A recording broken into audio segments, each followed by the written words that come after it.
அது கண்டிப்பா ஏற்றுக்கொள்ள முடியாது. பிரதானத்துவம் இந்த கூட்டத்தில் கூட்டப்பட்டது. ஏன் இவ்வளவு ஒரு கன்ஃபியூஷன்? நான் ரொம்ப சிம்பிளான ஒரு பர்சன். அவருக்கு வேற எந்த விதமான ரைட்ஸும் கிடையாது. வணக்கம். நேர்பட பேசு நிகழ்ச்சிக்கு வரவேற்கிறோம். திரு ராகுல் காந்தி மக்களவை எதிர்க்கட்சி தலைவராக அதிகாரப்பூர்வமாக அறிவிக்கப்பட்டிருக்கிறார். இதான் நேர்பட பேசுவின் பேசுபொருள். 10 ஆண்டுகளுக்கு பின் அதிகாரப்பூர்வ எதிர்க்கட்சி தலைவர் மோடி வெர்சஸ் ராகுல், நாடாளுமன்ற யுத்தத்தில் யாருக்கு சவால் அப்படிங்கிற தலைப்பில் பேச இருக்கிறோம். காங்கிரஸ் கட்சியிலிருந்து திரு பீட்டர் அல்போன்ஸ் பங்கேற்றிருக்கிறார். பாரதிய ஜனதா கட்சியிலிருந்து திரு ஜி.கே. நாகராஜ் இணைந்திருக்கிறார். தமிழ் மாநில காங்கிரஸ் கட்சியிலிருந்து திரு முனவர் பாஷா பங்கேற்கிறார். அரசியல் விமர்சகர் திரு சுமன் சி ராமன் இணைந்திருக்கிறார். விரைவில் பத்திரிகையாளர் திரு கார்த்திகேயன் இணைய இருக்கிறார். வணக்கம் விருந்தினர்கள் அனைவருக்கும். திரு ஜி.கே. நாகராஜ், 10 ஆண்டுகளுக்கு பிறகு முதன்முறையாக எதிர்க்கட்சி தலைவரை எதிர்கொள்ள போறீங்க. இந்தியா கூட்டணி கட்சிகளும் ஒருமனதாக திரு ராகுல் காந்தியை ஏற்றுக்கொண்டிருக்கிறார்கள். பாஜகவுக்கு நெருக்கடி தானா இனிமே ராகுல் காந்தி எதிர்கொள்வது நாடாளுமன்றத்தில்? இல்ல, கடந்த முறை ஒரு சொன்ன வாக்கியம் ஞாபகம் வருகிறது. பொதுவாக தலைவர் சொன்னதெல்லாம், ராஜீவ் காந்தி பிரதமர் வேட்பாளராக அறிவிக்கப்பட்டால் எங்கள் வெற்றி மிக எளிதாக இருக்கும் என்று பொதுவா எல்லாரும் பேசப்பட்டது. ராகுல் காந்தியா? ராகுல் காந்தி. ஆமா, இருந்தால் ஏன்னா அந்த அளவுக்கு அவருடைய நடவடிக்கை கடந்த முறை, அதற்கு முன்பான முறையும் சரி, ஒரு குழந்தைத்தனமாக இருந்தது. கட்டி அணைப்பது, கண்ணடிப்பது, இதெல்லாம் அவர் நிறைய வேலைகளை பண்ணிட்டு இருந்தார். பல விளையாடுகள்ல போய் இந்தியாவை தரம் குறித்து பேசுவது, பல்வேறு வகையான விதிமுறைகளை செய்வது. கடந்த தேர்தல் கூட நீங்க பாத்துருப்பீங்க, டிராபிக் ரூல்ஸ் மீறி ஓடி போய் அந்த பப்பு அமுல் பேபிலாம் சொன்னோம், விமர்சிச்சோம், பார்த்தா எதிர்கட்சி தலைவரா உட்கார்ந்துட்டாரேன்னு எரிச்சல் அடைகிறீங்களா? ரொம்ப மகிழ்ச்சி அடைகிறவங்க. ஏன்னா என்ன காரணம் கேட்டீங்கன்னா, ஒரு வலுவான, ஒரு நியாயமான, எதிர்கொள்ளக்கூடிய எதிர்க்கட்சி தலைவர் அமர்ந்திருந்தால் எங்களுக்கு ஒரு பெரிய சவால்னு சொல்லலாம். ஆனா இப்போ பிரச்சனையே, தான் என்ன செய்கிறோம்னு தெரியாம, எதை நோக்கி போகிறோம்னு பயணிக்கிறோம்னு தெரியாம ஒருவர் அமர்ந்திருப்பது என்பது எங்களுக்கு மிக எளிதான ஒரு விஷயம்தான். நீங்க இதுல இப்ப கூட பாருங்களேன், இந்த கொடிக்குன்னல் சுரேஷ் அவர்களை முன்மொழிகிறாங்க. இன்னைக்கு அவங்க முன்மொழிஞ்ச தீர்மானத்துல திரிணாமுல் காங்கிரஸ் கையெழுத்திடல. அரசியலமைப்பு புத்தகத்தை கையில் எடுத்துட்டு பண்றவங்க கூட்டணி கட்சியில் இருக்கிற திரிணாமுல் காங்கிரஸோட அனுமதி பெறாம இவங்க ஒரு வேட்பாளரை இவங்க தன்னிச்சையா அறிவிச்சிருக்காங்க. காங்கிரஸ் கொடுத்தாச்சுல, ஆதரவு கொடுத்தாச்சுல. இல்ல, அவங்க ஆதரவு கொடுத்தாங்க, அடுத்த விஷயம். பட் கூட்டணி கட்சிகள் நியாயம் தர்மம் குறித்து பேசுறவங்க, அரசியலமைப்பு சட்டத்தை கையில ஏந்திக்கிட்டு பதவி ஏற்றுக் கொள்றவங்க, முதல்ல கூட்டணி கட்சி திரிணாமுல் காங்கிரஸோட கலந்து ஆலோசிக்கிறது அவங்களுக்கு தெரியல. அதான் அந்த எம்பியை வெளிப்படையா நீ சொல்லியிருக்காரு. கடந்த 2-3 வாரங்களுக்குள்ளாக நீட் தேர்வு முறைகேடு தொடர்பாக ராகுல் காந்தி நடத்திய செய்தியாளர் சந்திப்பு, பங்குச்சந்தையில 30 லட்சம் கோடி முறைகேடு நடந்திருக்கு, அது குறித்து விசாரிக்கணும், பிரதமர் திரு நரேந்திர மோடியும் திரு அமித்ஷாவும் சொன்னதன் அடிப்படையில் நிறைய பேர் முதலீடு செய்தார்கள் அப்படின்னு கொடுத்த செய்தியாளர்கள் சந்திப்பு, நாடாளுமன்ற செயல்பாடுகள் தொடர்பாக இடைக்கால தலைவர் நியமனம், மக்களவை சபாநாயகர் தேர்தல், மக்களவை துணை சபாநாயகர் பொறுப்பை மரபுபடி எதிர்க்கட்சிகளுக்கு கொடுக்கணும், காந்தி அம்பேத்கர் சிலைகள் மாற்றப்பட்டது குறித்த விவகாரத்தில் எதிர்க்கட்சிகளுடைய நிலைப்பாடு, 2 தரப்புலையும் அவங்க நெருக்கடியை கொடுக்கலையா? ராகுல் காந்தியுடைய காங்கிரஸ் கட்சியுடைய செயல்பாடுகள், இந்தியா கூட்டணியுடைய செயல்பாடுகள் ஆரம்பத்திலேயே ஒரு அழுத்தத்தை கொடுக்கலையா தேசிய ஜனநாயக கூட்டணிக்கு, பாஜகவுக்கு? நிச்சயமா இல்ல சார், நிச்சயமா இல்ல. நீங்க சபாநாயகர் தேர்தல் என்ன நடந்தது? பாஜக நினைத்தபடி முன்னால் இருந்த அதே சபாநாயகர் மீண்டும் சபாநாயகராக அமர்ந்திருக்கிறார். ஒரு மரியாதை நிமித்தமா போய் கேட்கிறோம், ஐயா நாங்க இது மாதிரி இப்ப எங்க வேட்பாளரை சபாநாயகரை பண்றோம், அதனுடைய ஒரு மரியாதை கேட்டோம். உடனே ஐயோ மோடிஜி கேட்டார், அவர்கள் வலிமை இல்லாம போச்சு, உடனே நீங்க சபாநாயகர் பண்ணணும், ஒரு அக்ரிமெண்ட் அல்லது ஒரு அழுத்தம். முடிச்சு அதுக்கு ஒன்றும் மசியவில்லையே, மயங்கி விடவில்லையே, ஒன்னும் பதில் சொல்லல. இன்னைக்கு முறைப்படி சபாநாயகர் தேர்வு செய்யப்பட்டு விட்டார். இது இவங்க என்னன்னா ஒரு வெற்றி பிரபகண்டா ஒவ்வொன்னையும், ஏதாவது ஒரு உண்மையிலேயே ஒரு ஆணித்தரமான ஒரு உருப்படியான காரியத்தை செஞ்சாங்கன்னா பாராட்டலாம். 30 லட்சம் கோடி 10 ஆண்டுகள்ல 14, 24, 10 ஆண்டுகள்ல பாஜக விரும்பியபடி தன்னிச்சையாக எடுத்த முடிவுகள், நாடாளுமன்றத்தில் எடுத்த முடிவுகள், செயல்பாட்டுக்கு கொண்டு வந்த திட்டங்கள் அப்படிலாம் இனிமே பண்ண முடியாது அப்படின்றது ராகுல் காந்தியுடைய இந்த 2 நாள் செயல்பாடுகள் அடிப்படையிலேயே ஒரு முடிவுக்கு வர வேண்டியதா இருக்கே. நிச்சயமா இல்லையே. அப்படி இருந்தா சபாநாயகர் தேர்தல்ல அவங்க நினைச்ச மாதிரி அவங்க ஆட்கள் கொண்டு வந்திருக்க முடியும், அல்லது பிரச்சனையை ஏற்படுத்தியிருக்க முடியும். எல்லாம் நீங்க சுமூகமா தானே போச்சு. அவங்க சொன்ன சொன்ன விஷயங்கள் ஏதாவது நடந்ததா? மெஜாரிட்டி நம்ம கையில நாம் இருக்கிறோம். பாஜக ஒரு நல்ல அருமையா கூட்டணியை வைத்திருக்கிறது. இந்திய தேசத்தின் மீது அக்கறை உள்ளவர்கள், நான் சொல்றேன் அக்கறை உள்ளவர்கள் கூட்டணியில் இருக்கிறாங்க. ஏதோ 33 கூட்டணியை தேடி பிடிச்சு ஒரு காலத்தில் திரிணாமுல் காங்கிரஸ் இருந்த விரோதம், ஆம் ஆத்மிக்கும் காங்கிரஸுக்கும் இருந்த விரோதம், இடையெல்லாம் ஒன்று சேர்த்து மோடி எதிர்ப்பை ஒன்று மட்டுமே கையில் எடுத்துக்கொண்டு வந்த கூட்டணி எல்லாம் பாரதிய ஜனதா கட்சியுடைய என்டிஏ கூட்டணி. இந்த நாட்டின் மீது அக்கறை கொண்ட, வளர்ச்சியின் மீது அக்கறை கொண்ட கூட்டணி என்டிஏ கூட்டணி. அதனாலதான் சொல்றோம், இந்த மாதிரி சலசலப்புக்கெல்லாம் அஞ்சக்கூடியவர் நரேந்திர மோடி அவர்கள் அல்ல. நான் முன்னாடியே சொல்லியிருக்கேன், நரேந்திர மோடி அவர்கள் நல்லவர் மட்டுமல்ல, வல்லவரும் கூட. இந்த நாட்டு நன்மைக்காக எதை செய்ய வேண்டுமோ அதை செய்து கொண்டே இருப்பார். அவர் சென்று கொண்டே இருப்பார். இந்திய தேசத்தை அடுத்த கட்டம் 3வது பொருளாதாரத்தை இந்தியா உயர்த்துவதற்கான வழியை செய்து கொண்டே இருப்பார். அவர் முன்ன சொன்ன மாதிரிதான் நாங்கள் அடித்தளம் அமைத்திருக்கிறோம். இந்த கடந்த 10 ஆண்டுகள்ல அடுத்து இந்தியாவை வலுப்படுத்த போகின்றோம், கட்டடங்களை எழுப்ப போகின்றோம், இந்தியாவை சீரமைக்க போகின்றோம். அதை எல்லளவும் தவறாமல் சரியாக செய்வார். அதை செய்யக்கூடிய தகுதியும் திறமையும் படைத்தவர் நரேந்திர மோடி. திரு பீட்டர் அல்போன்ஸ், முதன்முறையாக எதிர்க்கட்சி தலைவராக, மக்களவை எதிர்க்கட்சி தலைவராக ராகுல் காந்தி தேர்வு செய்யப்பட்டிருக்கிறார். என்ன திட்டம்? காங்கிரசுடைய நோக்கம் என்ன, திட்டம் என்ன? அதாவது கார்த்திகேயன், ஒரு ஜனநாயகத்தில் ஒரு அருமையான ஒரு சொற்றொடர் உண்டு. எங்கே நீ தவிர்க்கப்பட்டாயோ, எங்கே நீ அவமதிக்கப்பட்டாயோ, அந்த இடத்தில் நீ தவிர்க்கப்பட முடியாதவனாகவும் மதிக்கப்படக்கூடியவனாகவும் சென்று அமர்வதுதான் அந்த அரசியல் பயணத்தின் வெற்றி என்று சொல்வார். கடந்த முறை நாடாளுமன்றத்தில் திரு ராகுல் காந்தி அவர்களை நீங்க நீதிபதி முறை மூலம் பதவி நீக்கம் செய்து அவரை பதவி நீக்கம் செஞ்சீங்க. இன்னைக்கு ஒரு தொகுதிக்கு பதிலாக 2 தொகுதியில வெற்றி பெற்று விட்டு வந்திருக்கிறார். இன்னைக்கு போன முறை எதிர்க்கட்சி அந்தஸ்து கூட இல்லாமல் இருந்த அந்த காங்கிரஸ் கட்சிக்கு இன்று ஏறக்குறைய 100 இடங்களை பெற்று அரசியல் சாசனம் அங்கீகரிக்கக்கூடிய எதிர்க்கட்சி தலைவராக ராகுல் காந்தி அவர்கள் அமர்ந்திருக்கிறார். இன்னைக்கு சகோதரர் நாகராஜன் அவர்கள் சொல்றாரு, ஒரு பெரிய வெற்றி அல்ல, ஒரு 35 இடங்கள் வந்திருந்தால் இன்னைக்கு இந்த இடம் இப்படியே மாறி வந்திருக்கும். 35 இடங்கள் தான், 2 பேருக்கு 60 இடங்கள் தான் வித்தியாசம்.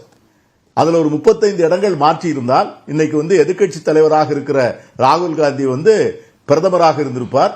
அவர் மோடி அவர்கள் எதிர்க்கட்சி தலைவராக இருந்தால் அவைக்கு வருவாரா வரமாட்டாரா என்று என்னால் சொல்ல முடியாது. ஆனால் ஒன்று, இன்னைக்கு எதிர்க்கட்சி ஜனநாயகத்தில் பாராளுமன்ற மரபுல இந்த லீடர் ஆஃப் தி அப்போசிஷன் என்ன பேருன்னு கேட்டீங்கன்னா ஷேடோ பிரைம் மினிஸ்டர், நிழல் பிரதமர். அவர் இன்று நிழல் பிரதமராக உள்ளே வந்திருக்கிறார். இனிமேல் தவிர்க்கப்பட முடியாதவர்.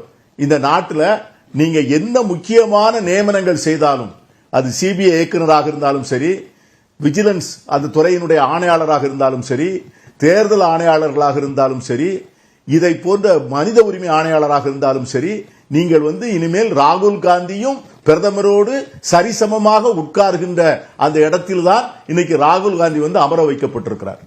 ஆகவே இனிமேல் நீங்க சொல்வதெல்லாம் அவரை பார்த்து விவரம் தெரியாதவர். நீங்க அருமையா கேட்டீங்க. அவர் ஒவ்வொரு நாளும் சொன்னதுதான் கடந்த 10 ஆண்டுகளாக அவர் எதையெல்லாம் சொன்னாரோ, ஜிஎஸ்டியிலிருந்து கபர் சிங் டாக்ஸ் என்று சொன்னார். இன்னைக்கு ஜிஎஸ்டியால பாதிக்கப்பட்ட ஏறக்குறைய 53,000 சிறு குறு தொழில் நிறுவனங்கள் அடைத்திருக்கின்றன. இன்னைக்கு எப்படி வேக்சின்ஸ் எப்படி கையாண்டாங்கிறத அன்னைக்கே குற்றம் சொன்னார். இன்னைக்கு இந்தியாவுடைய வேக்சினுக்கு வெளிநாட்டில் கடன் வாங்கி பிரதமர் மோடி போட்டது இந்த சந்தி சிரிக்கிறது. ஆகவே அவர் ஒவ்வொரு காலகட்டத்திலும் சொன்னதை இன்று பாராளுமன்றத்திற்குள்ள மிக பொறுப்பான இடத்திலிருந்து சொல்ல போகிறார். இப்ப அவ்வளவு பெரிய பொறுப்பு அப்படின்னு கேட்டீங்கன்னா, ஷேடோ பிரைம் மினிஸ்டர்ங்கிற பெரிய பொறுப்பை, பெரிய சுமைய தூக்கி சுமக்கக்கூடிய அளவுக்கு ராகுல் காந்திக்கு தகுதி இல்லைன்னு தானே ஆளுங்கட்சிகள் பாக்குறாங்க, விமர்சிக்கிறாங்க. அதாவது அவருக்கு தகுதி இருக்கிறதா இல்லையான்னு மக்கள் முடிவு செய்யணும். அவரை தேர்ந்தெடுத்த காங்கிரஸ் கட்சி முடிவு செய்யணும். அவருக்கு யாருக்கு தகுதி இருக்கிறது இல்லை என்பதை முடிவு செய்யக்கூடிய உரிமை பாஜகவிடம் கிடையாது. மக்கள் இன்னைக்கு தகுதி உடையவர் என்று சொல்லித்தான் இன்னைக்கு காங்கிரஸ் கட்சி முக்கிய எதிர்க்கட்சியாக ஆக்கியிருக்கிறார்கள். காங்கிரஸ் கட்சியில் இருக்கிற 100 நாடாளுமன்ற உறுப்பினர்களை பாராளுமன்ற கட்சியினுடைய தலைவராக தேர்ந்தெடுத்திருக்கிறார்கள். நண்பர் சொன்னார் அல்லவா, திரிணாமுல் காங்கிரஸ் வரலன்னு இந்த எதிர்க்கட்சியினுடைய தலைவர் என்று அவர் அங்கீகரிக்கப்பட்ட கூட்டத்தில் திரிணாமுல் காங்கிரசும் கலந்து கொண்டு அந்த கூட்டத்தில் அங்கீகரித்திருக்கிறது. இதையெல்லாம் அவர் பார்க்க வேண்டும். இன்னைக்கு ஒட்டுமொத்த மக்களுடைய குரலாக பாராளுமன்றத்திலே இருக்கிறார். அதுதான் அவருக்கு கிடைத்திருக்கிற மிகப்பெரிய அங்கீகாரம். இன்னைக்கு பாராளுமன்றத்தில் அவர் பேசின வார்த்தைகள், இன்னைக்கு பிரதமர் சொன்ன வார்த்தைக்கும் அவர் சொன்ன பதிலுக்கும் பாருங்க. இந்த house should be you run the house efficiently சொன்னார். திறமையாக நடத்தினீர்கள் என்று சொன்னார். உடனே இன்னைக்கு ராகுல் காந்தி கேட்டார், எது திறமை? எங்களெல்லாம் வெளியே அனுப்பிச்சிட்டு ஹவுஸ் நடத்துறது திறமையா? இந்த ஹவுஸுக்குள்ள மக்களுடைய குரல் எவ்வளவு ஒலிக்கிறதோ அதுதான் இந்த ஹவுஸுக்கு பெருமை என்று சொன்னார். ஆகவே வார்த்தைக்கு வார்த்தை எதிர்கொள்ளக்கூடிய திறமை, அதற்கான தைரியம் இன்னைக்கு இந்தியாவில் இவ்வளவு தூரம் சுற்றுப்பயணம் செய்து அனைத்து தரப்பு மக்களையும் கலந்து பேசி அனைவரோடு உறவாடி இந்தியா முழுமையும் தெரிந்து கொண்டிருக்கக்கூடிய ஒரே தலைவர் ராகுல் காந்தி தான். ராகுல் காந்தியுடைய அவர் நடந்து எங்கேயும் போனதில்லை. திரு ராகுல் காந்தியுடைய கடந்த கால நாடாளுமன்ற செயல்பாடுகள் வச்சுதான் பாஜக அந்த விமர்சனத்திற்கே வர்றாங்க. அட்டெண்டன்ஸ் 51%, தேசிய சராசரி 79%, மாநில சராசரி 83%. எவ்வளவு விவாதங்கள்ல கலந்திருக்கிறாருன்னா 8 விவாதங்கள்ல. அது தேசிய சராசரி 46.7%, மாநில சராசரி 78.5%. கேள்விகள் எவ்வளவு கேட்டிருக்காருன்னா 99, தேசிய சராசரி 210, மாநில சராசரி 275. பில்ஸ் எவ்வளவு கொண்டு வந்திருக்காரு அப்படின்னா 0, அது தேசிய சராசரி 1.5, மாநில சராசரி 4.8. இந்த புள்ளிவரங்கள் அடிப்படையில தான் நாடாளுமன்றத்திற்கே ராகுல் காந்தி வரமாட்டாரு, இல்ல வருகை பதிவேடு ரொம்ப குறைவா இருக்கும், அவருடைய செயல்பாடுகள் எதிர்க்கட்சி தலைவருங்கிற பொறுப்பை தூக்கி சுமக்கக்கூடிய அளவுக்கு வலுவானதாக இருக்காதுன்றது கடந்த கால செயல்பாடுகள் அளவிலான மதிப்பீடு. ஏங்க இந்த தேசத்தின் பிரதமர் எத்தனை நாள் நாடாளுமன்றத்துக்கு வந்தாரு? இந்த மோடி எத்தனை நாள் பார்லிமெண்ட்ல பதில் சொன்னாரு? இந்த மோடி எந்த விவாதத்தில் கலந்து கொண்டாரு? எந்த கவன ஈர்ப்பு தீர்மானத்தை ஏற்றுக்கொண்டார்? என்னைக்கு பத்திரிகையாளர்களை சந்தித்தார்? என்னைக்கு ஜனநாயகத்தில் யாருக்கு பதில் சொன்னார்? அப்படிப்பட்டவரே 10 ஆண்டு பிரதமரா இருந்திருக்காருங்களே. ஒரு நாள் பாராளுமன்றம் நடக்கின்ற போது 1 மணி நேரம் உட்கார்ந்து இருக்கிறாரா தொடர்ந்து? இந்த தேசத்தினுடைய பிரதமர் பாராளுமன்றம் நடக்கின்ற போது ஒரு நாள் அவையில உட்கார்ந்து இருக்கிறாரா? நான் 4 பிரதமரை பார்த்திருக்கிறேன் பாராளுமன்றத்தில். பாராளுமன்றம் நடக்கிற அன்று காலையிலிருந்து மாலை வரை உட்கார்ந்து இருப்பார்கள். கேள்விகளுக்கு பதில் சொல்வார்கள். தேவைப்பட்டால் இன்டர்வியூ செய்வார்கள். அமைச்சர்கள் பதில் தவறாக சொன்னால் திருத்துவார்கள். நம்முடைய பிரதமர் பாராளுமன்றத்தில் என்ன செஞ்சிருக்கிறார்? பாராளுமன்றத்தில் ஒரு நாள் கேள்விக்கு பதில் சொல்லியிருக்காரா? அவர்கிட்ட கேளுங்க நீங்க. அதை நான் ஒத்துக்கிறேன். ஒரு உறுப்பினரை விட்டுருங்க, நாடாளுமன்ற உறுப்பினர் 51 விழுக்காடு வந்திருக்கிறார். அது பிரச்சனை இல்ல. ஆனால் ஒரு பிரதமரே அப்படி இருந்து ஆட்சி நடத்திருக்கார 10 வருஷம். அவரை வைத்துக் கொண்டு பார்லிமெண்ட்ல நீ வரலன்னு ராகுல் காந்தியை பார்த்து கேட்கறதுக்கு உங்களுக்கு என்ன யோகியதை இருக்குன்னு கேட்கிறேன். திரு சுமன் சீராம், அதெல்லாம் நீங்க அதை வைத்துக் கொண்டு ஒருவர் இடப்பட முடியாது. சரி, அடுத்த சுற்றுலா சக்சஸ்ஃபுல் பிரைம் மினிஸ்டரா இருப்பார், சக்சஸ்ஃபுல் எதிர்க்கட்சி தலைவரா இருப்பார். திரு சுமன் சீராமன், 10 ஆண்டுகளுக்கு பிறகு அதிகாரப்பூர்வ எதிர்க்கட்சியை பாஜக எதிர்கொள்ள போறாங்க. திரு ராகுல் காந்தி அந்த பொறுப்புல இருக்கிறார் அப்படிங்கறதா முக்கியம். இந்த புது செட்டப் எப்படி இருக்கிறதா நீங்க நினைக்கிறீங்க? நிச்சயமா ஒரு சவால் பாஜகவுக்கு இருக்கும் பாராளுமன்றத்துல, அது எனக்கு சந்தேகமே கிடையாது. அதை எவ்வாறு அவர்கள் எதிர்கொள்ள போகிறார்கள்? இதுவரை எதிர்பார்த்த அளவுக்கு சவால் இல்லை.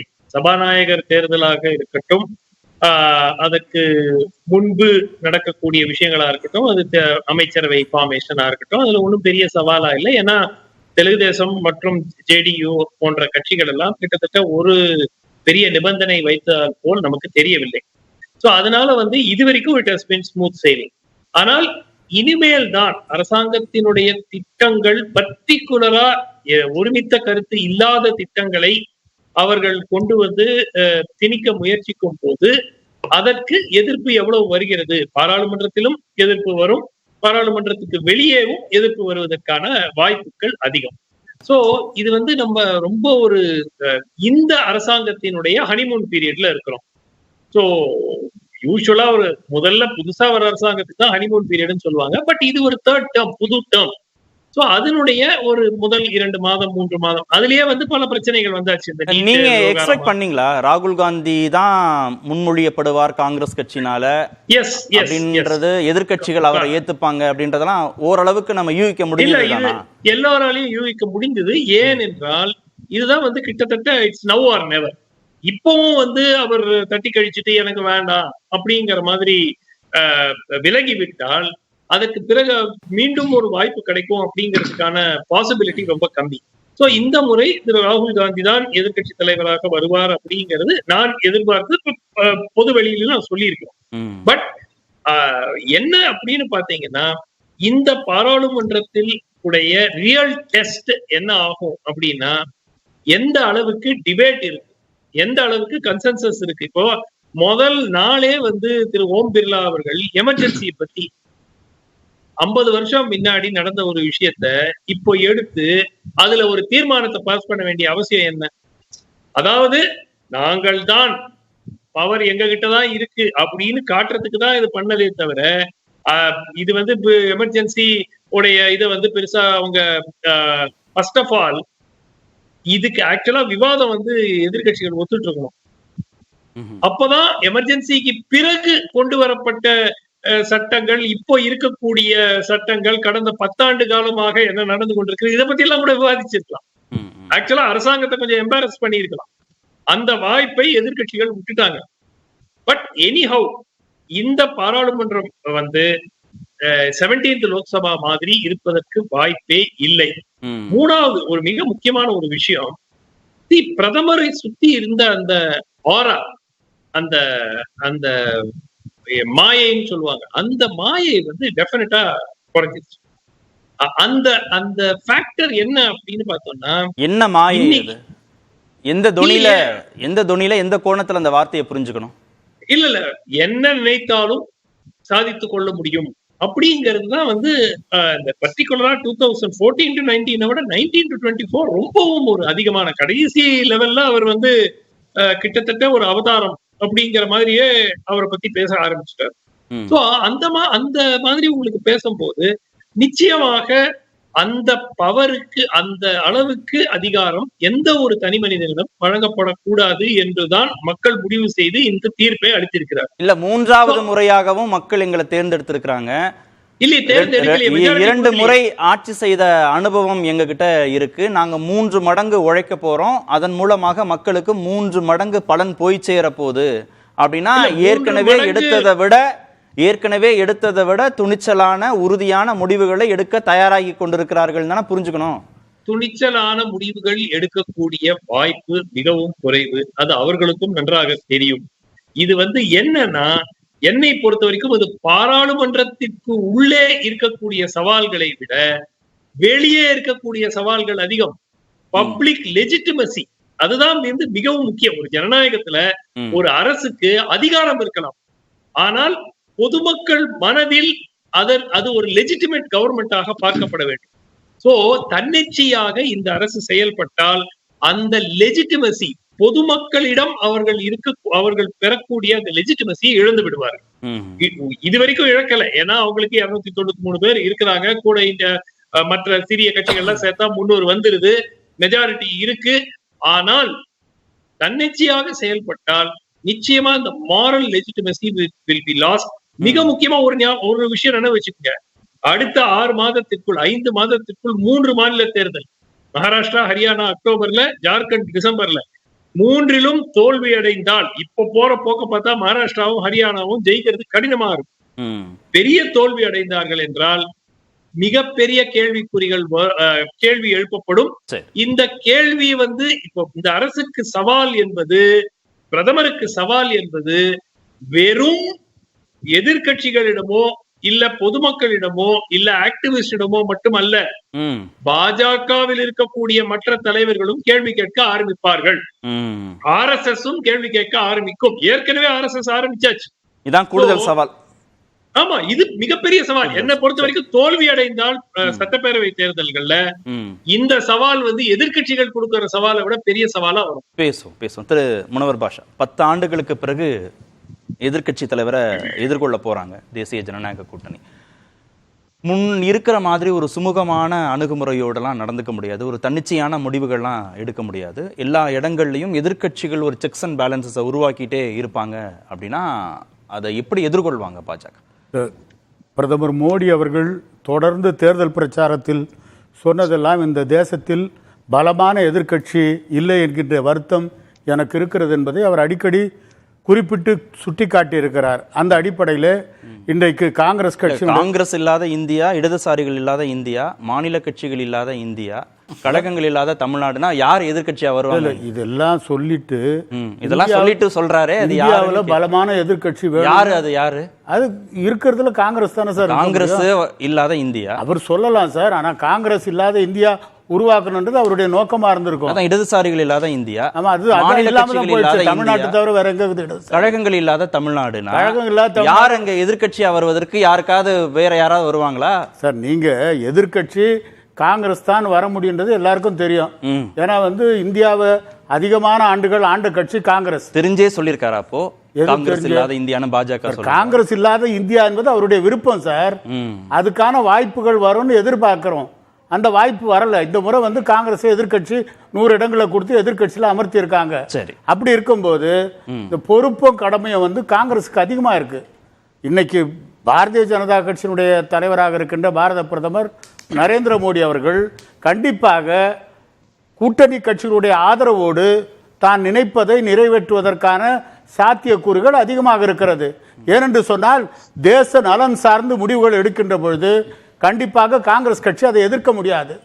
எதிர்கட்சிகள்கிட்ட ஒத்துழைப்பு கோரக்கூடிய பிரதமர், எதிர்கட்சிகள்கிட்ட ஒத்துழைப்பு கோரக்கூடிய பாஜக எங்களுக்கு அனுசரணையா இல்ல, காந்தி சிலைய, அம்பேத்கர் சிலைய, சிவாஜி சிலையெல்லாம் நீங்க மாத்துறீங்க, ஆனா அது மாத்துவதற்கான பரிசீலனைக்கு ஆய்வுக்கு உட்படுத்த வேண்டிய குழுவை நீங்க 2019 போடலைன்னு கார்கே லெட்டர் எழுதுறாரு. அது குறித்து விவாதிக்கவே இல்லைன்னு சொல்றாரு. அப்புறம் மக்களவை சபாநாயகர் குறித்து நீங்க பேசுறாரு ராஜ்நாத் சிங். அப்ப நாங்க மக்களவை துணை சபாநாயகர் பொறுப்பு குறித்து பேசுறோம், தொடர்பு கொள்றேன்னு சொன்னாரு. அப்புறம் ராஜ்நாத் பேசவே இல்லைன்னு ராகுல் காந்தி சொல்றாரு. இடைக்கால தலைவராக நீங்க கொடிக்குன்னில் சுரேஷை நீங்க நியமிக்கணும், அவர் தான் 8 முறை தொடர்ந்து இருக்கிறாரு அப்படின்னா அதற்கு பாஜக தரப்புல மறுப்புனா, முதல்லயே இந்த உரசல் போக்கிய அனுசரணையற்ற போக்க ஆளுங்கட்சி கடைபிடிப்பதாக ஒரு பிம்பம் ஏற்படுது. இல்ல, நீங்க அந்த பிம்பங்களை உருவாக்குகின்ற முயற்சியில தான் காங்கிரஸ் கட்சியினுடைய தலைமை ஈடுபட்டு கொண்டிருக்கு. அவரை பொறுத்த வரைக்கும் நீங்க இப்ப இந்த கோரிக்கைகளை வைக்கிறீங்க, இதை பற்றி பரிசீலிக்க வேண்டிய சூழ்நிலையும் நேரமும் வருகின்ற பொழுது கண்டிப்பாக அவைகள் பரிசீலிக்கப்படும். இந்த சபாநாயகர் தேர்தல் இதெல்லாம் ஆளுங்கட்சி அவங்க எடுக்கிற முடிவின்படி தான் அவங்க வேட்பாளர் நிறுத்துவாங்க. அந்த அடிப்படையில் தான் நிறுத்தி வெற்றி பெற்றிருக்காங்க. ஆனா மரபுப்படி மக்களவை துணை சபாநாயகர் பொறுப்பை எதிர்கட்சிகளுக்கு கொடுக்கணும், அதுல ஒரு ஒருமித்த கருத்தை ஏற்படுத்த மாட்டேன்றாங்கன்னு சொல்றாங்க. எதிர்கட்சிகள் சொல்வது பாஜகவிலிருந்து ஒரு துணை சபாநாயகர் வந்தாதான் நீங்க ஆளுங்கட்சியிலிருந்து எடுத்துக்கிட்டாங்கன்னு சொல்லலாம். நீங்க வேற கட்சியிலிருந்து வந்தா அது ஏன் எதிர்கட்சிகள் இல்ல, தேசிய ஜனநாயக கூட்டணி உங்களுக்குள்ளேயே பிரிச்சுக்கிறதுக்கு கூட்டணி கட்சிக்குள்ள ஒருத்தர் வராங்கன்னு சொன்னா அது பாரதிய ஜனதாவில இருந்து வரல, கூட்டணி கட்சியில இருந்து தான் வராங்க. அதனால அது ஒன்னும் தப்பு இல்லைன்றது தான் என்னுடைய வாதம். ஏன்னு சொன்னா நீங்க எதிர்கட்சிகளுக்கு தான் கொடுக்கணும்ன்றது மரபுன்னு சொல்றாரு ராகுல் காந்தி மரபுன்னு சொல்றாரு. ஆனா அப்படி கொடுக்காம இருக்கிறதுக்கும் சூழ்நிலைகளும் வாய்ப்புகளும் இருக்கு. அந்த அடிப்படையில் அவங்க அந்த முடிவு எடுத்திருந்தாங்கன்னா அது தப்பு இல்லை. ஆனா இன்னைக்கு காங்கிரஸ் கட்சி எதிர்கட்சியாக நம்முடைய ராகுல் காந்தி வருகை வந்திருக்கிறார், தேர்ந்தெடுக்கப்பட்டிருக்கிறார். அதில் நமக்கு தமிழ் மாநில காங்கிரஸை பொறுத்தவரை நாங்கள் மகிழ்ச்சி அடைகிறோம். ஆனால் அதே நேரத்தில் காங்கிரஸ் கட்சி இந்த அளவுக்கு ஒரு 10 ஆண்டுகள் வரை எழுந்து நிற்க முடியாத அளவுக்கு பலவீனமாகி போய்விட்டது. 77 ஆட்சியை இழந்தவுடனே இந்திரா காந்தி மீண்டும் 80லேயே ஆட்சியை பிடிக்கக்கூடிய அளவுக்கு ஒரு வேகம் பொருந்திய தலைவராக இருந்தார். ஆனால் ஒரு தேர்தல் தோல்வியை கண்டவுடனேயே அகில இந்திய காங்கிரஸ் தலைவர் பதவி விட்டு விலகிவிட்டு அந்த சவாலை சந்திக்க முடியாமல் சென்று விட்டது மிகவும் வருத்தமான ஒன்று. இப்ப எப்படி எதிர்கொள்வார் நினைக்கிறீங்க எதிர்க்கட்சி தலைவர்? இப்போ இதே நிலைமைதான். ஏற்கனவே பாராளுமன்ற கூட்டங்கள் நடக்கும்போது வெளிநாடுகளுக்கு போய்விடுவார். முக்கியமான சூழ்நிலைகளில் எல்லாம் அவர் பாராளுமன்றத்திலே இருக்க மாட்டார். இதெல்லாம் கடந்த கால வரலாறு. அதிலிருந்து மாறுபடுவார் என்று காங்கிரஸ் கட்சிக்காரர்கள் நம்பிக்கொண்டிருக்கிறார்கள், எதிர்பார்த்து கொண்டிருக்கிறார்கள். அது நடக்குமா இல்லையா என்பதை போக போகத்தான் நாம் தெரிந்து கொள்ள முடியும். ஏனென்று சொன்னால் அவர் காங்கிரஸ் கட்சியுடைய தோல்விக்கு பிறகு அந்த தலைவர் பதவியை ராஜினாமா செய்து விட்டவர் இன்றைக்கு நாடாளுமன்ற எதிர்க்கட்சி தலைவராக கூட்டணி கட்சிகள் ஒப்புதலோடு தேர்ந்தெடுக்கப்பட்டிருந்தாலும் கூட அதை எந்த அளவுக்கு அவர் செய்வார்னு ஒரு சந்தேகம், அவர் எந்த அளவுக்கு அதை திறம்பட சாதித்து காட்டுவார் என்கின்ற சந்தேகம் கண்டிப்பாக எங்களுக்கு இருக்கிறது. ஒரு பெரிய பொறுப்பை தான் தூக்கி சுமக்க போறாரா திரு ராகுல் காந்தி, எதிர்க்கட்சி தலைவர் அப்படின்ற பொறுப்பை? நிச்சயமா அதுல என்ன சந்தேகம் இருக்கு. செஞ்சிருவாரான ஒரு சந்தேகம் இருக்கு. இல்ல அது வந்து என்டிஏ கூட்டணியில் இருக்கிறவர்களுக்கு இருக்கக்கூடிய இயல்பான எதிர்பார்ப்பு, அது சந்தேகம் இல்லை. செஞ்சிடக்கூடாது அப்படின்றது. சரி, நீங்க இப்போ இதில் இப்போ இன்று ஒரு காட்சி அரங்கேறியது இல்லையா, இந்த தேர்தல் முடிஞ்ச அப்புறம் ராகுல் காந்தியும் பிரதமர் திரு மோடி அவர்களும் 2 பேரும் சேர்ந்து அழைச்சிட்டு போய் தானே ஓம் பிர்லா உட்கார வச்சாங்க. இந்த காட்சியை வந்து உண்மையிலேயே ரசித்திருப்பாரா பிரதமர் மோடி? மனசாரதான் செஞ்சிருப்பாரா? எல்லாரும் விவரம் அடைந்தவர்களுக்கு, அரசியலை பார்க்கிற எல்லோருக்குமே தெரியும், அது நிச்சயமாக அவர் ஒவ்வொரு நொடி பொழுதும் வந்து பிரதமர் மோடி வந்து அதை வெறுத்திருப்பார் மனதார. எந்த ராகுல் காந்தியை பப்பு என்று ஏளனம் செஞ்சாங்களோ எல்லா கமிட்டிலையும் இனிமே இருப்பாரு, எல்லா கமிட்டியிலும் இருப்பார், எல்லா தேர்வு குழுவையும் அவர். அது மட்டும் இல்ல, அவர் சிவிசியில் விஜிலன்ஸ் கமிஷன்லையும் சரி, சிபிஐ டைரக்டரையும் சரி, லோக்பாலையும் சரி, இவர்கள் யாரையுமே தேர்வு செய்யறத இதையும் எடுத்துக்கோங்க, தேர்தல் ஆணையர், இது எல்லாத்துலயுமே குறைந்தபட்சம் உங்களுக்கு மெஜாரிட்டி இருக்கலாம், 2:1 உங்களுக்கு ஏற்ற மாதிரி சட்டத்தை மாத்திக்கிட்டீங்க, அது வேற விஷயம்.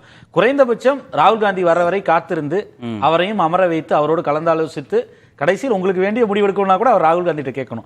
எந்த பப்பு என்று ஏளனம் செய்தீங்களோ அந்த பப்பு வரை நீங்கள் வந்து இன்று அந்த வார்த்தையை நீங்களே பயன்படுத்துறது இல்லை, அது வேற விஷயம். ஆனால் அவரை டாலரேட் செஞ்சுதான் ஆகணும். இரண்டாவது, அவர் விரும்பும் போதெல்லாம், அவர் பேச நினைக்கும் போதெல்லாம் பாராளுமன்றத்தில் ஃப்ளோரில் அவருக்கு பேசுவதற்கு அனுமதி கொடுத்தாக வேண்டும் பாராளுமன்றத்தில் சபாநாயகர். அப்போ இந்த நெருடல் இருக்குல்ல, இதை வந்து டாலரேட் பண்ணிக்கிட்டே இருக்கணும். இரண்டாவது, அந்த எதிர்க்கட்சி தலைவர் அப்படின்றது வந்து முன்பு இருந்தது போல அதீர் ரஞ்சன் சௌத்ரி என்ற ஒரு எதிர்க்கட்சி தலைவர் இருந்த பொழுது அந்த காங்கிரஸினுடைய பாராளுமன்ற கட்சி செயல்படும் விதம் வேறு.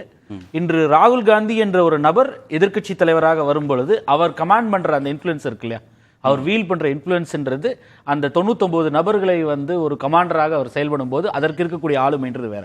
அப்போ அந்த கட்சி வந்து ஒரு வலுவாக எடுத்து செல்லக்கூடிய ஒரு இடத்துல இருப்பார். இரண்டாவது, எல்லா அக்கௌண்டபிலிட்டியுமே நீங்க ஆளும் கட்சிக்கு மட்டுமே நம்ம பிக்ஸ் பண்ண முடியுமா? அவையில் விவாதம் நடக்க வேண்டும் என மக்கள் எதிர்பார்க்கிறார்கள். கொந்தளிப்பை மக்கள் எதிர்பார்க்கவில்லை, மக்கள் கோஷங்களை விரும்பவில்லை, நாட்டிற்கு பொறுப்பான எதிர்க்கட்சி தேவைன்னு பிரதமர் பேசுறாரு. அக்கௌண்டபிலிட்டி வந்து எதிர்க்கட்சிகளுக்கு இல்லையா? யார் இல்லைன்னு சொன்னது?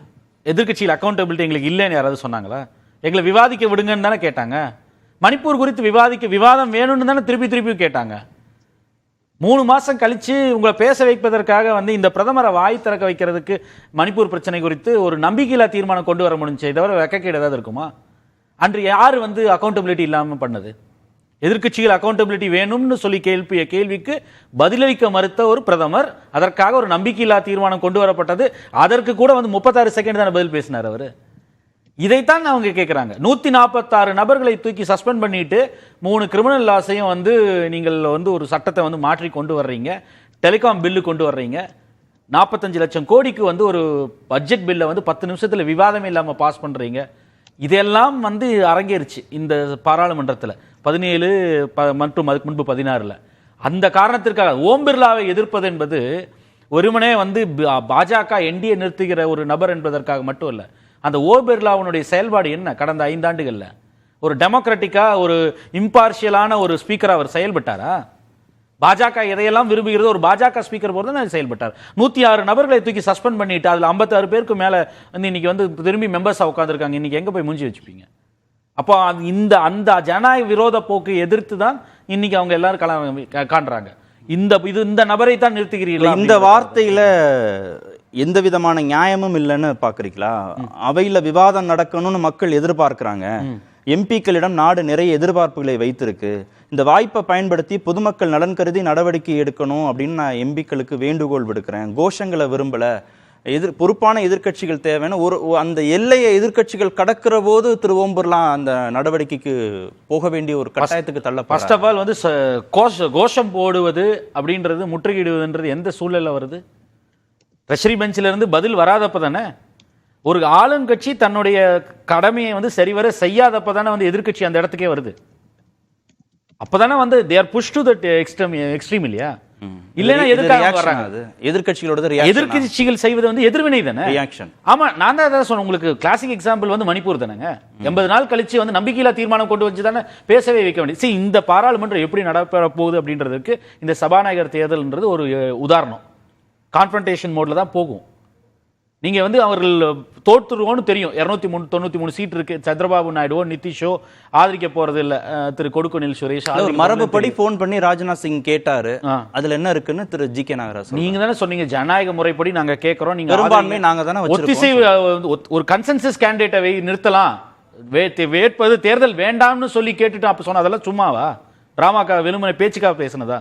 இல்ல ஒரு நாகராஜ் சொல்வது சீரியஸா இருந்தால் அப்ப பாஜக வந்து நாங்க ஜனநாயகப்படி வந்து ஒத்திசைவோட ஒரு கேண்டிடேட் நிறுத்தணும்னு சொல்றதெல்லாம் அப்ப வெறும் டிராமான்னு எடுத்துக்கலாமா? திரு பீட்டர் அல்போன்ஸ், எவ்வளவுதான் எதிர்க்கட்சிகள் கடந்த முறையை விட இந்த முறை எண்ணிக்கை அடிப்படையில் வலுவாக இருந்தாலும் 3வது முறையாக ஆட்சியை நடத்தக்கூடிய பொறுப்பை மக்கள் தேசிய ஜனநாயக கூட்டணிக்கு தான் கொடுத்திருக்காங்க, திரு மோடிக்கு தான் கொடுத்திருக்காங்க.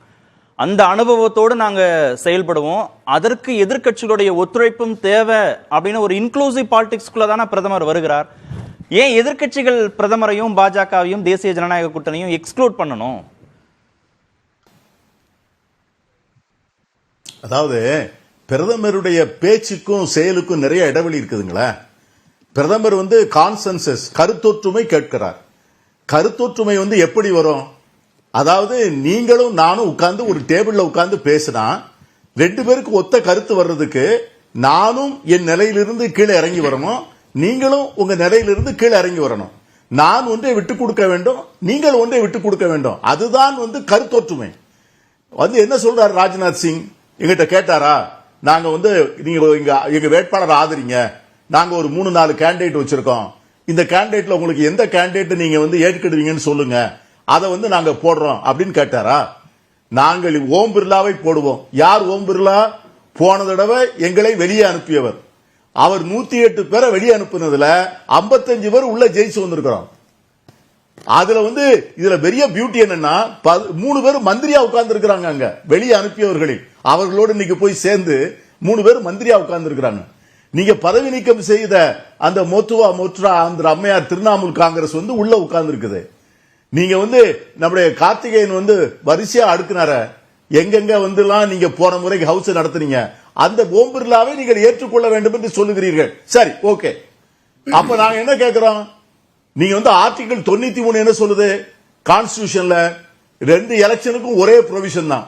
ஸ்பீக்கர் எலெக்ஷனுக்கும் டெபுட்டி ஸ்பீக்கர் எலெக்ஷனுக்கும் ஆர்டிகல் 93 ஆஃப் த கான்ஸ்டிடியூஷன் வந்து ஒரே ப்ரொவிஷன் தான். அப்ப அதையும் சேர்த்து நடத்திடலாமே. நீங்க வந்து டெபுட்டி ஸ்பீக்கரை வைத்துக் கொள்ளுங்கள். ஏன் வந்து அடல் பிகாரி வாஜ்பாய் வந்து பிஎம் செய்து கொடுக்கலையா? ஏன் வந்து மன்மோகன் சிங் கொடுக்கலையா? நீங்க வந்து சூரஜ் குண்டுக்கு கொடுக்கலையா? அதை போல வந்து தம்பித்துறை கொடுக்கலையா? அதை போல வந்து ஒரு பண்பாட்டை நீங்கள் பின்பற்றினால் பிரதமர் பேசுவதில் பொருள் இருக்கிறது. பிரதமர் வந்து பேசுவதில் வந்துங்க நீங்க வந்து கார்த்திகேயன், நான் கேட்கிறேன், இன்றைக்கு நல்லா கேட்டாரு டாக்டர் சுமன் ஸ்ரீராமன், இன்றைக்கு வந்து எமர்ஜென்சியை பற்றி பேச வேண்டிய அவசியம் என்ன? இன்னைக்கு வந்து வரலாற்றை பற்றி பேசுகிறோம் அப்படின்னு சொல்லுவீங்களா நீங்க? அப்ப சுதந்திர போராட்டத்துல காந்தியடிகளை கொன்னதை நாங்க பேசலாமா சபையில? அது வந்து இன்னைக்கு கான்சென்சஸ் சொன்னா, கருத்தொற்றுமை என்று சொன்னா அதற்கு முதல் கரம் நீட்ட வேண்டியவர் பிரதமர். எமர்ஜென்சி நடைமுறைப்படுத்தப்பட்டு 50 ஆண்டுகள் ஆயிடுச்சு. எமர்ஜென்சி நடைமுறைப்படுத்தப்பட்ட 50 ஆண்டுகள் ஆயிடுச்சு அப்படின்ற அடிப்படையில இந்திரா காந்திக்கு எதிராக, காங்கிரஸ் கட்சிக்கு எதிராக மத்திய அமைச்சர்கள் கோஷம் போடுறாங்க, பாஜக நாடாளுமன்ற உறுப்பினர்கள் கோஷம் போடுறாங்க, தங்களுடைய எதிர்ப்பை வெளிப்படுத்துறாங்க. அதெல்லாம் வந்து நான் ஏத்துக்கிறேன், பொலிட்டிக்கல் பாயிண்ட். சபாநாயகர் ஏங்க பண்ணணும்?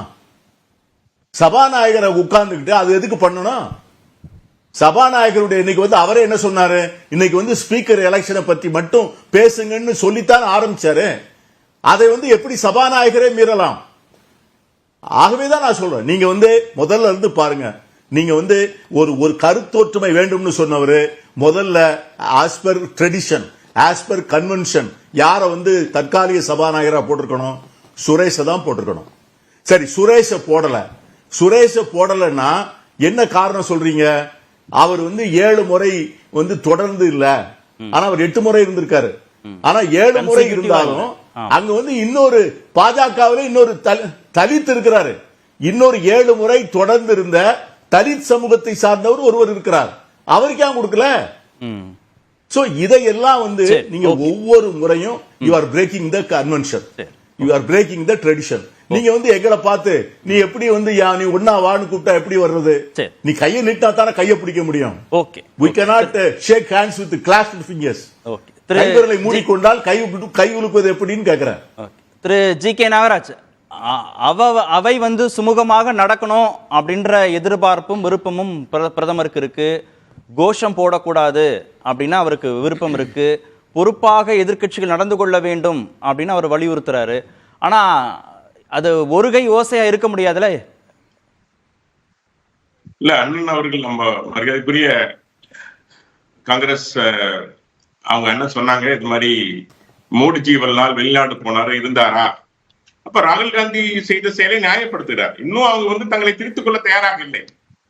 பாரத பிரதமர் எத்தனை முறை வெளியே சென்றார்? 66 நாடுகளுக்கு சென்றார். இன்னைக்கு ஒரு உலகத்தினுடைய மிகச்சிறந்த தலைவராக நரேந்திர மோடி அவர் மாறி இருக்கிறார். வேண்டாத விவாதங்களை எல்லாம் பேசிக் கொண்டிருக்கவில்லை. நாடாளுமன்ற உறுப்பினருடைய நாடாளுமன்ற செயல்பாடும் நாட்டின் பிரதமருடைய நாடாளுமன்ற செயல்பாடும் ஒண்ணு இல்ல. ஒரு தளத்துல வைக்க முடியாதுங்கிறதுக்காக திரு பீட்டர் ஒப்பீடு. ஒரு கட்சியுடைய நாடாளுமன்ற உறுப்பினரின் செயல்பாடும் ஒரு நாட்டின் பிரதமருடைய நாடாளுமன்ற செயல்பாடும் ஒண்ணு இல்ல, ஒரே தளத்துல வைக்க முடியாதுன்றதுக்காக திரு பீட்டர் அல்போன்ஸ் சொன்ன ஒப்பீடாது. அதை சமன்படுத்த வேண்டியதில்லை.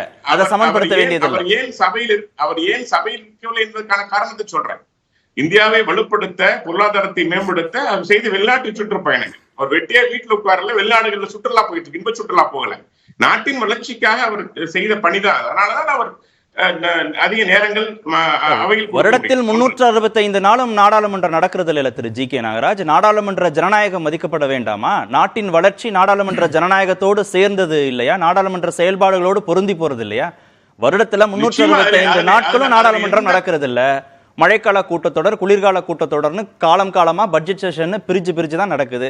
குறிப்பிட்ட நாட்கள் தான் நடக்குது. அதை எப்படி நீங்க அதுல கலந்து கொள்ளாததற்கு பிரதமருடைய வெளிநாட்டு பயணத்தை எப்படி நீங்க நியாயப்படுத்துறீங்க? சரி, விஷயம் சப்ஜெக்ட்டுக்கு வாங்க. பிரச்சனை எங்கன்னா எந்த குறைபாடும் வைக்கல. இல்ல, அதுல நேரம் விரயம் பண்ண வேண்டாம். சப்ஜெக்ட் என்ன, கேள்வி என்னன்னு வந்துறேனா நேரடியா கேள்விக்கு வரேன். திரு ஓம் பிர்லா கடந்த காலத்துல நாடாளுமன்ற மக்களவை சபாநாயகரா இருக்கிற போது பாரபட்சமாக அவர் நடந்து கொண்டிருக்கிறார். எதிர்க்கட்சி உறுப்பினர்களை கூண்டோடு சஸ்பெண்ட் செஞ்சிருக்கிறாரு. அவை நடவடிக்கைகள்ல அவர் பாரபட்சம் காட்டுறாருன்னு எதிர்க்கட்சிகள் குற்றச்சாட்டு வைக்கிற போது மீண்டும் அவரையே மக்களவை சபாநாயகராக கொண்டு வந்து அவை ஒழுங்கா நடக்கணும், கோஷம் போடாதீங்க, கூச்சல் எழுப்பாதீங்க, பொறுப்பா எதிர்க்கட்சியா நடந்துக்கங்கன்னா மக்களவை சபாநாயகர் நியாயமற்ற முறையில் செயல்படுவார். ஆனா எதிர்க்கட்சி நாடாளுமன்ற உறுப்பினர்கள் மட்டும் நியாயத்தோடும் அறத்தோடும் நடந்துக்கணும் அப்படின்னு எதிர்பார்ப்பது எந்த விதத்துல நியாயம்? அதான் எதிர்க்கட்சிகளுடைய கேள்வி. நியாயம் தர்மங்கிறது யார் முடிவு பண்றதுங்க? எதிர்க்கட்சியா முடிவு பண்ணணும் நியாயம் தர்மங்கிறத. அங்க நடைபெறுகிற செயல் என்ன, அது என்ன விவாதம் நடைபெறுகிறது? இது தேச நலனுக்கான விவாதமா? அதை பற்றி விவாதிக்க வேண்டிய அவசியம் இருக்கிறதா? அது வெற்றி விவாதமா இல்லை வெற்றி விவாதமான்னு முடிவு செய்த சபாநாயகர் தானே. அப்படித்தானே கடந்த 10 ஆண்டுகள்ல பல வளர்ச்சி பணிகள் நடந்திருக்கிறது. மிகப்பெரிய மாற்றங்கள் தமிழகத்துல எத்தனை அமெண்ட்மெண்ட்ஸ் கொண்டு வந்திருக்காங்க சட்டத்துல, எவ்வளவு பெரிய மாற்றங்கள். நீங்க திரு சிவன் ராமன் கேட்டாரு, ஏன் இன்றைக்கு எமர்ஜென்சி குறித்த தீர்மானத்தை மக்களவை சபாநாயகர் கொண்டு வரணும்? பாஜகவுடைய அமைச்சர்கள், நாடாளுமன்ற உறுப்பினர்கள் கோஷம் போடுறாங்க 50 வருஷம் எமர்ஜென்சி நடைமுறைப்படுத்தப்பட்டதுங்கிறதுல ஒரு பொலிட்டிக்கல் பார்வை இருக்குன்னு திரு பீட்டர் அல்போன்ஸ் ஒத்துக்கிறார். ஆனா ஒரு சபாநாயகர் அதை குறித்த தீர்மானம் கொண்டு வரணும் அப்படின்ற அவசியம் எழுந்திருக்கா அப்படின்னு அவர் கேள்வி கேட்டார். நிச்சயமாங்க, இன்னைக்கு அது விவாதம் கொண்டு வர வேண்டிய அவசியம் இருக்கிறது. ஒரு கருப்பு நாள், எமர்ஜென்சி சாதாரணம் இல்ல. 1,14,000 பேர் கைது செய்யப்பட்டார்கள். 9 உயர்நீதிமன்றம் கொடுத்த தீர்ப்பை உச்சநீதிமன்றம் ஏற்றுக்கொள்ளாமல் செய்தவர் இந்திரா காந்தி அவர்கள். அரசியலமைப்பு சட்டத்தை தனக்காக மாற்றியவர் இந்திரா காந்தி அவர்கள். பத்திரிகையில் அமர்ந்து கொண்டு எமர்ஜென்சியை வரவேற்று எழுதி வைத்து இந்திரா காந்தி அவர்கள்.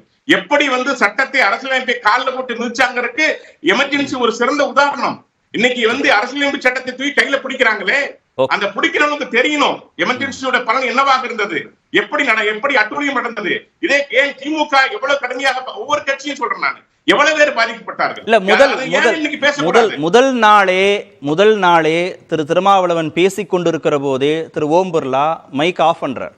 ஓம் பிர்லா மீது தான் அவர் குற்றச்சாட்டு வைக்கிறார். நீங்க கடந்த காலத்துல பாரபட்சமா நடந்தீங்க, இனிமே நடக்காதீங்க, காந்தி அம்பேத்கர் சிலைகள் அகற்றப்பட்டது, நாடாளுமன்ற விதிமுறைகளுக்கு எதிரானது, மீண்டும் அந்த சிலைகளை இருந்த இடத்துல வைங்கன்னு பேசிட்டு இருக்கிற போதே அவர் மைக் ஆஃப் பண்றார். ஓம் பிர்லா ஆஃப் பண்றார். எதிர்க்கட்சி உறுப்பினர்களுக்கு போதுமான வாய்ப்பை கொடுக்காம முதல் நாளே அது சர்ச்சைக்கு உள்ளாகுதுல. இல்ல, ஒவ்வொருத்தருக்கும் ஒரு குறிப்பிட்ட நேரம் கொடுக்கப்படுது. நீங்க ஓம்பல்லா உடனே பாராட்டி பேசுங்கன்னு சொல்லிட்டு பாராட்டி பேசிய பின்பு பழையபடி நீங்க சின்ன சின்ன மேட்டெல்லாம் எடுத்துட்டு போய் பெருசுபடுத்துறீங்க அப்படின்னா இந்த அவையின் நோக்கம் என்ன? இந்த சிலை மாற்று விவகாரம் அது வந்து நிச்சயமாக விவாதிக்க வேண்டியதுதான். ஆனா இன்றைய தினத்தில் விவாதிக்க வேண்டியதா? ஆனால் இன்றைய தினத்தில் விவாதிக்கப்பட வேண்டியது எமர்ஜென்சி, மாற்று கருத்து இல்லை. 90 முறை அரசியலமைப்பு சட்டத்தை அரசியலமைப்பு அமெண்ட்மெண்ட் கொண்டு வந்திருக்காங்க.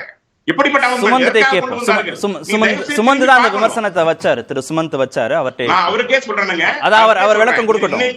இன்னொன்னு சொன்னாரு, விமர்சனம் செய்திருக்க வேண்டும், நிச்சயமாக அவையில் அவங்க அமர்ந்திருக்கணும், அப்பதான் தெரிஞ்சிருக்கும் அந்த காலத்தில் என்ன அமெண்ட்மெண்ட் செய்யப்பட்டது, இப்பொழுது மோடி அவர்கள் என்ன அமெண்ட்மெண்ட் செய்திருக்கிறார், என்ன மாற்றம் என்று தெரிஞ்சிருப்பாரு. இல்ல நீங்க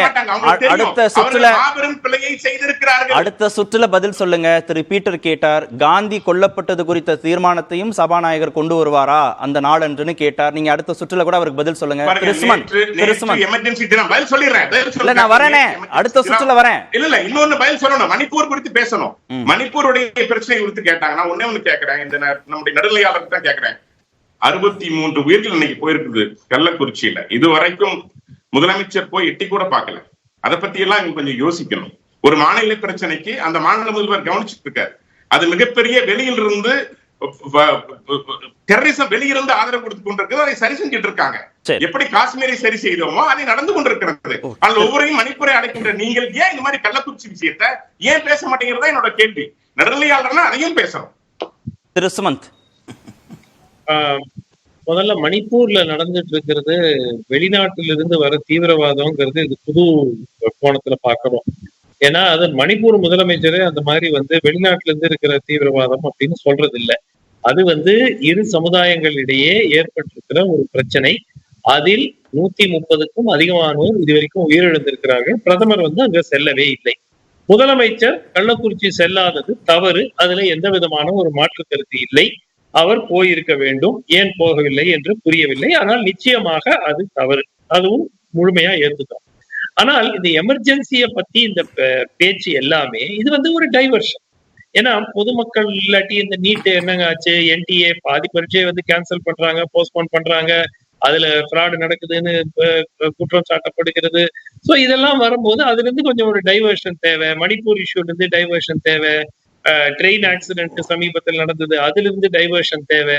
சோ அரசாங்கத்தினுடைய பர்ஃபார்மன்ஸை பற்றி கேள்வி எழாமல் இருப்பதற்கு இந்த மாதிரி போகலாம். சோ எமர்ஜென்சியை பத்தி பேசலாம். அதுக்கு பிறகு முகலாயர் காலத்தில் நடந்த பிரச்சனைகள் எல்லாம் எடுத்து வைக்கலாம்.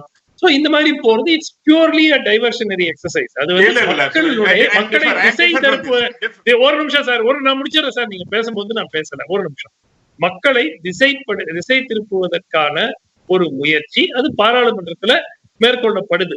ஏன்னா இப்ப என்ன மெயின் அட்வான்டேஜ்னா பாரதிய ஜனதா கட்சிக்கு நமக்கு இங்க தமிழ்நாட்டில் எப்படி ஊடகங்கள் திமுகவின் பிடியில் இருக்கிறதோ அதே மாதிரி அகில இந்திய அளவுல அது பாஜகவின் கைப்பிடியில் இருக்கிறது. அதனால அவங்க என்ன டாபிக் எடுத்தாலும் அந்த டாபிக்கை தொடர்ந்து அனைத்து ஊடகங்களும் மக்களிடையே அதையே திருப்பி ஒரு நேரேட்டிவ் செட் பண்ணி அதன் மூலமாக திசை திருப்புவது அவர்களால் முடிகிறது. இங்க எப்படி திமுக செய்யறாங்களோ அங்க பாஜக செய்ய முடிகிறது. அது ரெண்டுத்துக்கும் இட்ஸ் வெரி காமன். இங்க இவங்களுக்கும் நான் வரேன் சார். கார்த்திகேயன், நாடாளுமன்ற நிர்வாக செயல்பாடுகள் அடிப்படையில நம்ம விவாதிச்சோம். அரசியல் ரீதியாக இது எந்த அளவுக்கு முக்கியம் ராகுலுக்கோ காங்கிரஸ் கட்சிக்கோ இந்தியா கூட்டணிக்கோ? இப்போ நான் முன்பே சொன்னேன் இல்லையா, அந்த கமிட்டிகளில் குழுக்களில் தேர்வில் இருக்கிறதாகட்டும் இல்லை பாராளுமன்றத்தினுடைய செயல்பாடாகட்டும், பிரதமரை எதிர்க்கக்கூடிய இடத்தில் விரும்புகிறாங்களோ இல்லையோ தனக்கு நேர் எதிரியாக பிரதமரே ராகுல் காந்தியை தான் முன்னிறுத்தி ஆகணும், அதை அங்கீகரித்து தான் ஆகணும். அப்போ நீங்கள் ஓவர பீரியட் 5 ஆண்டுகளில் பார்த்தீங்கன்னா அந்த பிரதான எதிர்க்கட்சியினுடைய தலைவர் தான் அடுத்த பிரதமருக்கு இருக்கக்கூடிய போல் பொசிஷனில் இருக்கக்கூடியவர். அப்போ நீங்கள் விருப்பம் இல்லைனாலும் நீங்கள் எவ்வளவுதான் வெறுத்தாலும் கூட அடுத்தது உங்களை சேலஞ்ச் செய்யக்கூடிய இடத்தில் இருக்கக்கூடியவராக ராகுல் காந்தியை அக்னாலேஜ் பண்ணி தான் ஆகணும். ராகுல் வெர்சஸ் மோடி நரேட்டிவ் இருக்குல்ல, ஆமா, அது பாஜகவுக்கு தான் கை கொடுத்துச்சுன்னு தானே இவ்வளவு நாள் பேசிட்டே இருந்தோம். ஆமா, ஆனா இது இப்போ இனிமே இது பாசிட்டிவா காங்கிரஸுக்கோ ராகுலுக்கோ பலன் கொடுக்கும்னு பாக்குறீங்களா? அதுதான் சொல்றேன், ராகுல் வெர்சஸ் மோடின்றத கொண்டு போகணும். அதன் மூலமாக மோடி ஏதோ ஒரு மலைக்கும் மடுவுக்குமான இந்த டேவிட் வெர்சஸ் கோலியாத் ஃபைட்னு சொல்லுவோம் இல்லையா, அந்த வித்தியாசம்லாம் பேசிட்டு இருந்தாங்க. இன்னைக்கு மோடின்றவர் எங்க விழுந்து கிடக்கிறான்ற நம்ம பாக்குறோம். 1.25 லட்சம் ஓட்டுகள்ல கடினமாக போராடி தான் 5 ரவுண்ட்ல ட்ரைனிங்ல இருந்துட்டு தான் வாரணாசியிலேயே வெற்றி பெற முடியுது. ஸோ மோடி என்ற பிம்பம் வந்து முன்னாடி இருந்த மாதிரி இல்லை. மக்கள் வந்து 272 சீட் கொடுப்பதற்கே தயாராக இல்லை. அவருடைய அரசுக்கு வந்து அவருக்கு மெஜாரிட்டியே வந்து கொடுக்க தகுதி இல்லாதவர்னு தான் நிராகரிச்சிருக்காங்க. கூட்டணி ஆட்சி அமைச்சிருக்காரு, யாரும் மறுக்கல. ஆனால் அந்த பிம்பமே சிதைஞ்சு போயிருக்கு. இன்று உங்களை எதிர்க்கக்கூடிய பிரதான எதிரி இடத்துல வந்து கண்டெண்டரா அவர் தான் வந்து உட்கார்ந்துருக்காரு. அப்போ நீங்க சட்ட ரீதியாகவும் சரி, இல்ல அட்மினிஸ்ட்ரேட்டிவாகவும் சரி, அரசியல் ரீதியாகவும் சரி தொடர்ந்து எதிர்கொண்டு தான் இருக்கணும். அதற்கு தான் சொன்ன அதிர் ரஞ்சன் சௌத்ரி என்ற ஒரு நபர் வந்து பிரதமர் மோடியை, மிருக பலத்தோடு இருக்கக்கூடிய மோடியை எதிர்ப்பது வேற, பலவீனமான மெஜாரிட்டி இல்லாத கூட்டணி கட்சிகளை அனுசரித்தாக வேண்டிய மோடியை ஒரு ராகுல் காந்தி போன்ற ஒரு நபர், அதுவும் வந்து பலம் வாய்ந்த காங்கிரஸ் வந்து எதிர்ப்பது என்பது, பாராளுமன்றத்தில் எதிர்ப்பது என்பது வேற, அதே போல வெளியிலும் வேற. அப்ப பாரத் ஜோடோ யாத்திரையெல்லாம் பெற்று நடந்து தன்னுடைய ஸ்டேச்சரை உயர்த்தியதற்கு அப்புறம் இப்போ இந்தியா கூட்டணியா வந்து அங்கீகரிச்சிருக்காங்க. ஆமா, திரிணாமுல் காங்கிரஸ் வந்து எங்களை ஒத்தி கன்சல்ட் பண்ணல கொடுக்குநிலை சுரேஷ்க்கு அப்படின்னு சொன்னாலும் கூட ராகுல் காந்தியை வந்து தேர்ந்தெடுத்த கூட்டத்தில் அவங்களும் பங்கு பெறாங்க. அப்போ எதிர்க்கட்சியினுடைய மொத்த உருவமாக அவர்களை எதிர்க்கக்கூடிய ஒரே மோடிக்கு எதிரான நபராக அவர்களை முன்னிறுத்துறாங்க, அங்கீகரிச்சிட்டாங்க. அப்போ நீங்க உள்ளேயும் வெளியேயும் தொடர்ந்து அவருடைய ஸ்ட்ராட்டஜின்றது வந்து மோடிக்கு எதிராக இவர் தான் முன்னிலைப்படுத்தப்படுவார், இவர் தான் வந்து பிரதானமாக வந்து அந்த யுக்தி வகுப்பாளராக இருப்பார். ஓகே, திரு முனவர் பாஷா, ராகுலுடைய கடந்த கால செயல்பாடுகள் வச்சு நீங்க அவரை ரொம்ப குறைச்சு மதிப்பீட்டீங்க முதல் சுற்றுல. ஆனா இப்ப எதிர்க்கட்சி தலைவர்ங்கிற அந்த பொறுப்பு, மோடிக்கு எதிராக அவர் எடுக்கக்கூடிய நிலைப்பாடுகள் அவரோட இமேஜ, காங்கிரஸோட இமேஜ வரக்கூடிய நாட்களை உயர்த்த போதுன்னு தானே திரு கார்த்திகேயன் பார்க்கிறாரு. கார்த்திகேயனுடைய பார்வை என்பது அவரை பொறுத்தவரை சரியாக இருக்கலாம். ஆனால் கடந்த நாடாளுமன்ற தேர்தல், இப்பொழுது முடிந்த நாடாளுமன்ற தேர்தலில், இதற்கு முந்தைய நாடாளுமன்ற தேர்தலில் தமிழகத்தை பொறுத்தவரை திராவிட முன்னேற்ற கழகம் பாரத பிரதமருடைய வேட்பாளராக ராகுல் காந்தியை தான் முன்னிலைப்படுத்தியது.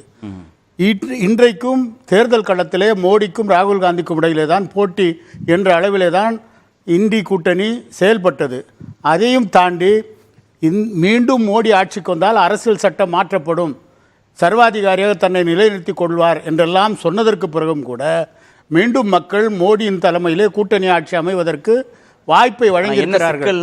திரு பீட்டர் சொன்னார்னா, நாட்டு மக்களுக்கு நிரூபிக்கிறத விட, எதிர்க்கட்சிகளுக்கு நிரூபிக்கிறத விட, கூட்டணி கட்சிகளுக்கு நிரூபிக்கிறத விட பாஜகவுக்கும் RSSக்கும் தன்னுடைய செல்வாக்கு இன்னும் அப்படியே இருக்குன்னு நிரூபிக்கிறதே ஒரு பெரிய சவாலாக இருக்கும் திரு மோடிக்கு சொன்னார். இல்லை, பாஜகவும் சரி RSSம் சரி, இந்த அளவுக்கு மோடி வந்ததற்கு பிறகு அவரே தான் மீண்டும் பிரதமராக வருவதற்கு RSS அனுமதித்து தான் அவர் பிரதமராக இருக்கிறார் 3வது முறையாக.